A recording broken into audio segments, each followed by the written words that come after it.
Prologue, Chapter 8, Day 6, Evening. Walpurgis Not 2. Lavinia felt like she had been sitting at the table for hours. She squinted at the grandfather clock in the hall. It was 11:04. Maybe I will get that house coat after all, she thought. Anything was better than sitting around worrying. As she climbed the creaky farmhouse steps, she thought of happier times. She thought of the day she met Cicero. Very early one October morning, Lavinia awoke to the sounds of scuffling and sobbing. She lit an oil lamp and threw on her housecoat. The noise sounded like it came from outside. She stepped out into the thickening darkness. The morning dew felt like icicles on her feet, but she dared not move faster. Instinct, or common sense, told her that it would be unwise to make any sudden moves, especially with the fog moving in. Part of her feared that old Whately, her father, had come back. It had been a year to the day since he died.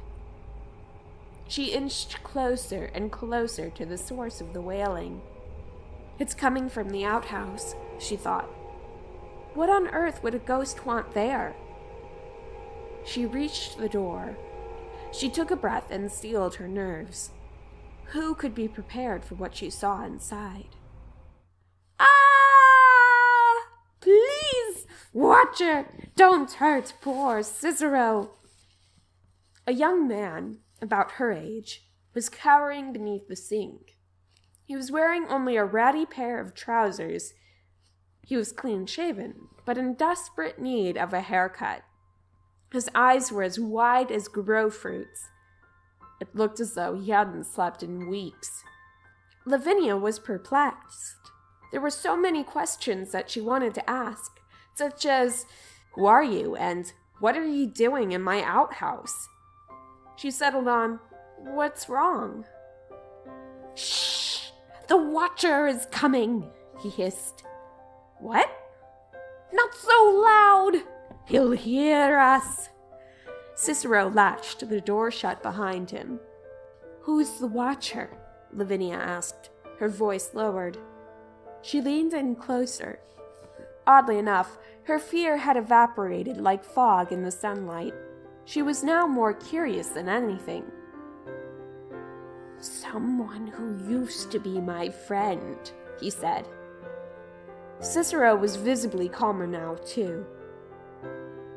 "Don't worry," she said. "I won't let him hurt you." She wrapped the young man in her arms. She didn't let go until the first rays of sunlight came streaming in through the porthole window. This Watcher never came. Scene: the Bishop residence. A parlor filled with expensive furniture. Mrs. Bishop sits at a dining table sipping tea. She gives off the impression of one whose taste is beyond her means. Katrina sits beside her. Mrs. Bishop: "More tea?" Katrina: Thanks, but no thanks. I'm more of a coffee drinker myself." Pause.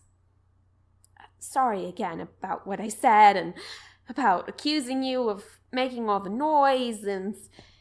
Mrs. Bishop: "All is forgiven, dear. I would be upset too about the noise if I was in your position." Pause. "When will you tell Dawn?